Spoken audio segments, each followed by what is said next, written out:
The word nuclear means a lot of things, relating to the nucleus of an atom, the center of a cell, or even, in slang, to go nuclear means to behave erratically. But to many countries, nuclear is one of the main contenders in the battle of which environmental friendly energy source will be the one to replace fossil fuels. However, the viability of nuclear energy is still highly debated for Indonesia, considering the complex archipelagic structure, geographic location, and unique financial situation of Indonesia. Previously, though, the Indonesian government, in Government Regulation number 59, year 2014, explicitly states that nuclear energy will remain a last resort and any implementation will face strict supervision and scrutiny within its safety factors. The largest elephant in the room will be cost, because nuclear energy involves large costs in the power plant's entire life cycle. For initial construction, a nuclear power plant will require much higher costs than other renewables and will require additional costs for safe transport and storage of nuclear waste. Additionally, since Indonesia is in the Pacific Ring of Fire, there will be additional costs required to fund the precautions demanded by safety risks. But what you may not know is that there's a hidden cost unique to nuclear, which is the 40 to 60-year long decommissioning process for old nuclear power plants. These costs will become a debt to future generations. Aside from costs, the human resources required to manage a nuclear power plant is yet to mature in Indonesia.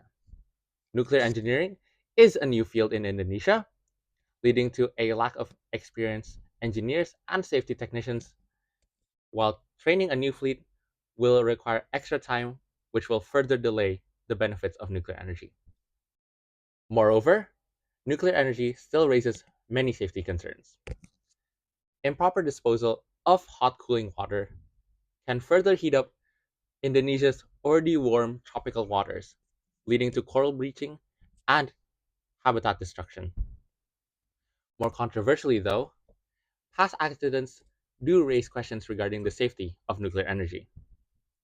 Specifically, the Chernobyl incident highlights the dangers of mismanagement and human incompetence within the operation of nuclear power plants, while the Fukushima incident shows how safety measures can still be thwarted by a large natural disaster. Inevitably, every single concern previously will further press regulation and supervision, which will take time. Summing research, development, legislation, and construction, nuclear power plants will be one of the slowest forms of energy to implement. Yet, despite all that, in the 2025 government regulation number 40, the Indonesian government pushed for renewable energies, including biomass, solar, wind, hydro, and of course, nuclear, among other sources.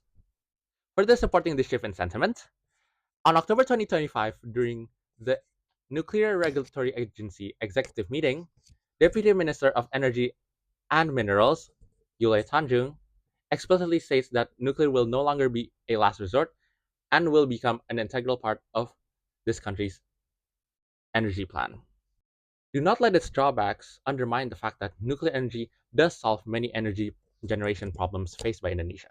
Firstly, for each kilogram, both uranium and thorium, two sources used by nuclear energy, contain 2 to 3 million times the energy released by burning coal of the same amount. If a small nuclear reactor is placed on an island, instead of needing weekly coal shipments, it could be resupplied only once every 3 to 10 years. This allows us to offset the expensive cost of nuclear reactors by saving on transport and allowing each power plant to be more independent of environmental conditions that may impede transport, vehicles relied on for the frequent back and forth, and the fluctuating price of oil and gas. Second, nuclear energy has one of the smallest footprint on land compared to other energy sources, except offshore wind farms due to the fact they are offshore. For each megawatt of energy, Solar takes approximately 80 times the land required by a nuclear reactor.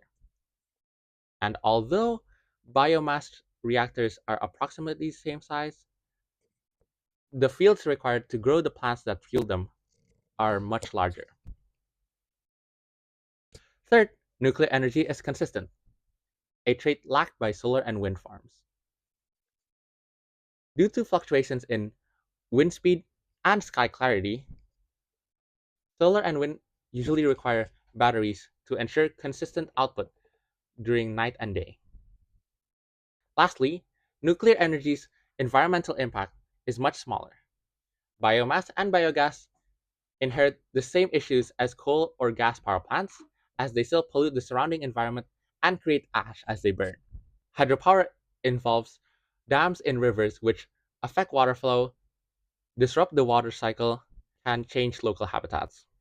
Other radiation leaks and plant meltdowns create a much larger impact. With proper safety precautions and new technologies such as molten salt reactors and passive safety systems, they can be prevented entirely or at least mitigated. Ultimately, nuclear energy isn't the end all be all solution. It will face many issues, most potent during the early years of its implementation, a fact that the government is well aware of. However, one day, nuclear will play a large part in solving Indonesia's energy dilemma, and I look forward to that day.